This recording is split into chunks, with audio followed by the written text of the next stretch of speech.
Cool. So I was in, I studied from Srinagar and I met one of my friends there, Ranjit.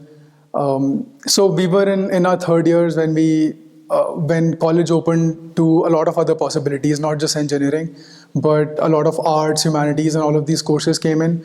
That's where we realized that we don't just need to stick to engineering, but we need to explore a lot more.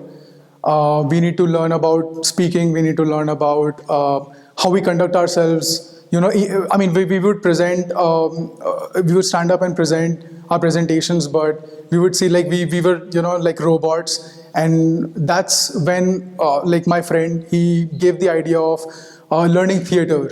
That was also the time when a lot of the theater faculties were pouring into the college, and we saw how amazing and how cool they were. Like they would wear all these amazing dresses, and they would perform, and they felt so free, right? I mean, in the way they expressed themselves, in the way they talked, in the way they moved, everything. It was just we wanted to be like them. All the engineering professors, they were like, okay, it was all, they have their own place. Like it was all very mechanical, but then we were really inspired by that.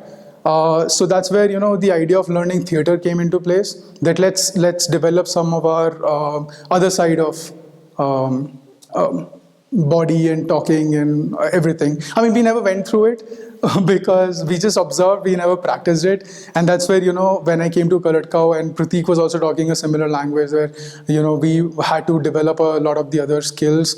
That's where I sort of suggested that why don't we enroll ourselves in a theater class. And at that time, I also got to know about this book called Improv, which was teaching those things. Again, it was so. I had this habit of learning a lot of things from other people. So Ranjit led that, but then I took it forward and sort of, developed those skills as well. I'm not great at it, and probably it would have been great if I actually got through those theater classes. But yeah, that's where it all began. And connecting it back to what we are doing today, I think it's really, really important to express yourself, to be able to, tell, like when Jia came in and all of her emotions were sort of playing out, right? When she was excited, she would actually say that, it's so good to be here, kind of like that. And I felt, no, she got it. She already knows how to do that. But I think that's what you all can also learn and take away from her, because just telling your thing across is probably not going to cut it and not going to be enough. But when you put energy in it, when you put your emotions in it, right, and when you time it well, that's when I think you get the message across. So a lot of times people will probably be willing to listen to you, but what more can you do to, bring your point across to them? And I think all of these things play a very important role in shaping ourselves and being able to deliver our message.